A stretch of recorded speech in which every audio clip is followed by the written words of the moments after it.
pinakamataas na papupuri, papasalamat ay tanging sa ating pinakamamahal na Panginoon po. Lamang praise the Lord, hallelujah. At sa patuloy na pag-alala sa mga turo at aral at preaching sa ating beloved dearly Evangelist Pastor Willie Almeida, sa patuloy na pag-alala sa mga turo at aral ng beloved Mama Dear, sa lahat ng mga beloved children, sa inyo pong lahat, mga kapatiran, sa lahat ng mga instrumentalist at sa inyo pong lahat, praise the Lord, magandang hapon po, praise the Lord, hallelujah. Nais ko po minamahal, pasalamatan, mahal na Panginoon, praise the Lord, hallelujah. 32 years after po minamahal na maalala ko po mga minamahal nung ipanganak ko ang aking mahal na anak na panganay.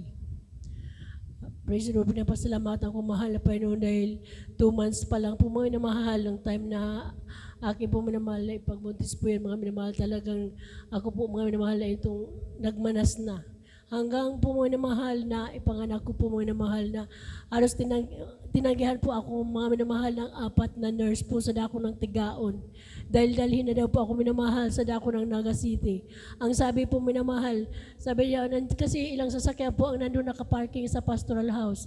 Ang inisip ko po minamahal, kung mamamatay ako doon, mamamatay din naman ako doon sa pastoral house. Subalit kung dudugtong nga ng malapay ng aking buhay, kaya ng Diyos, tugtungan ng aking buhay. Praise the Lord sa time na yan.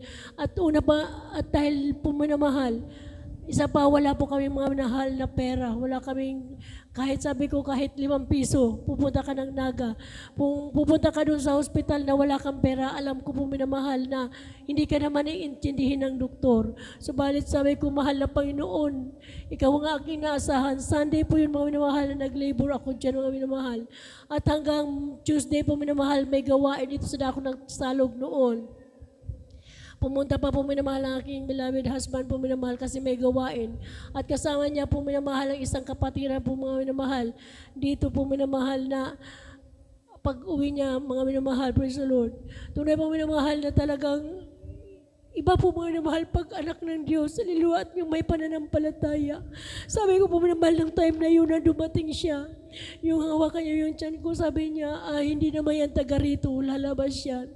Sabi ko, kung ito na kapatiran, bihira lang itong dumalo. Kung ako nasa loob ng pastoral house, halos umaga hapon kami nanalangin, praise the Lord. Kung itong kapatiran na minsan lang dumadalo, 100% ang pananampalataya.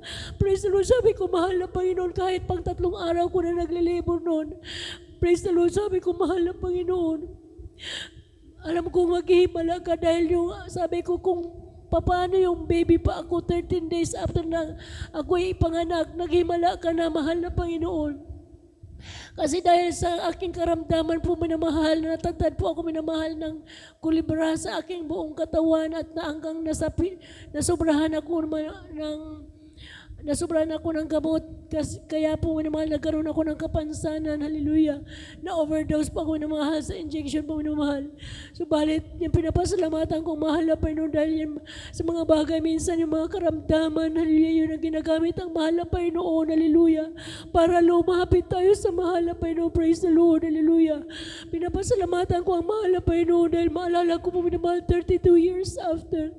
Mahal na Panginoon, kung wala ang mahal na Panginoon, sabi ko 32 years na rin kami, hindi alam kung sino ang mawawala sa amin dalawa. Subalit ang Diyos na ating pinaglilingkuran ay totoo. Nandito parehas kami na naglilingkod sa mahal na Panginoon, praise the Lord. At 1 year and 8 months po yan mga minamahalong na-slide po yan mga minamahal. Hallelujah. Kasi yung isang mahal na hipag ko po minamahal, sabi niya, parang hindi siya naniniwala ng himala.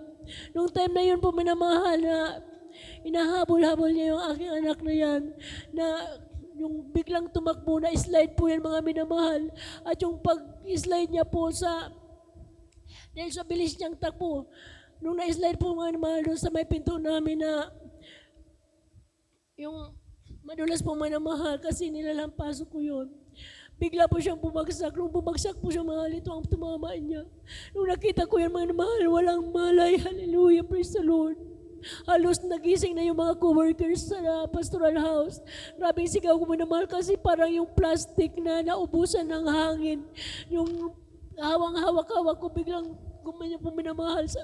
Grabing sigaw ko, grabe minamahal na ano. Sabi ko, hallelujah, praise the Lord, hallelujah, praise the Lord. Talagang nililihans ko. Sabi ko sa sobrang kasi nandito isang worker po nga po minamahal na kasama ko, nakita na yan, na talagang wala na siya minamahal. Subalit ang Diyos na ating pinaglilingkuran, grabe po minamahal yung mahal na Panginoon, hallelujah. Grabe pong lihas ko, bigla po minamahal siya na kumanyang-kanya po siya minamahal na nang bumalik po ang malay niya, sabi niya, Mama, galing daw siya sa taas, hallelujah. Yung parang, grabe, pinapasalamatan ko ang mahal na Panginoon kasi sa time na, grabe, baby pa yan mga minamahal na, grabe, mahal na Panginoon, praise the Lord. At pinapasalamatan ko mahal na Panginoon, hallelujah, na hanggang lumaki. Praise the Lord, hallelujah, parang, kailan lang po minamahal at ang nakapag-aral po minamahal hanggang nag-college po minamahal na ginamit ni na mahal na Panginoon sa ako ng PSU. Kasi sa PSU po minamahal, bawal yung palda, kailangan po minamahal na magpantalon. Subalit po minamahal na talagang grabing kinausap namin yan ng mga offices na establishmento po minamahal para po makapag-aral ang aking mahal na anak. Ang sabi po minamahal, sabi nila kung magbo-born again kayo, maglilingkod kayo sa dapat mayroon kayong mga sarili ninyong eskwelahan. Kasi bawal sa inyo, bawal, ang dami ninyong bawal. Subalit po minamahal, sabi ko, medyo mali, kung mali man yung pagka-deliver ko, sabi ko, wala naman po sinabi sa banal na kasulatan na pag naglilingkod tayo sa mahal na Panginoon, magpatayo tayo ng sariling eskwelahan. Ang sabi sa banal na kasulatan, ang tayo ay sumunod sa kalooban ng mahal na Panginoon. Subalit hindi po talaga sila nakukumbinsi. Talagang wala nang choice po minamahal. Nang sabi ko po mga minamahal, sige po ma'am, kung yun, hindi ko naman pwedeng pasweldohan ang aking anak na yan. Hindi pa naman niya marunong kung anong gagawin. Kailangan pa yan nasa eskwelahan. Sabi ko, sige po ma'am, magpapantalo ng aking anak. Pero sa gawain na aming pinaglilingkuran, na ang sabi ng mahal na Panginoon, kung sino mang hindi susunod sa kalooban ng Diyos, mayroong yung katapat na yung palo o parusa. Sabi ko, ma'am, ano po yung pangalan mo? Kasi kami decided kaming sumunod. Pero ano man bagay na darating na palo o parusa sa aking anak ay sa'yo. Ay talagang takot na takot siya. Sabi niya, bawiin mo yung sinabi mo. Humanap siya mga minamahal ng libro na binasa niya. Sabi niya, kung may makukuha ko dito na article na bababasa ko na kung pwede yung mga nire-request ko po. Nung binasa po niya mga mahal, article 11, parang 1152 yung mga minamahal na kung sino man na naglilingkod sa mahal na Panginoon o mag-enroll sa mga eskwelahan o anumang establishmento na ang paglilingkod sa mahal na Panginoon hindi pwedeng i-compromise, hindi pwedeng isapilitan ng isang establishmento o eskwelahan para sumunod dahil sa kanilang kagustuhan. Kailangan umiral pa rin ang kalooban ng mahal na Panginoon. Tunay po minamahal na pinapasalamatan ko sa mahal na Panginoon hanggang sa ngayon. Yung mga estudyante na mga Kristiyano, pinahintulutan na palda po may namahal sumunod sa kalooban ng mahal na Panginoon dahil naalala ko minamahal kung wala talaga kang maninindigan na anak ng Diyos. Hindi tayo maninindigan sa kalooban ng mahal na Panginoon. Hindi po mamumaki kahit yung mga hindi Kristiyano, hindi na malalaman kung ano talaga ang kalooban ng Diyos. Praise the Lord. Salamat sa mahal na Panginoon dahil sa wisdom na binibigay ng mahal na Panginoon sa bawat sa atin. Napatuloy tayong ginagamit sa kanyang banal na abasan, bagamat di man karapat dapat, hallelujah.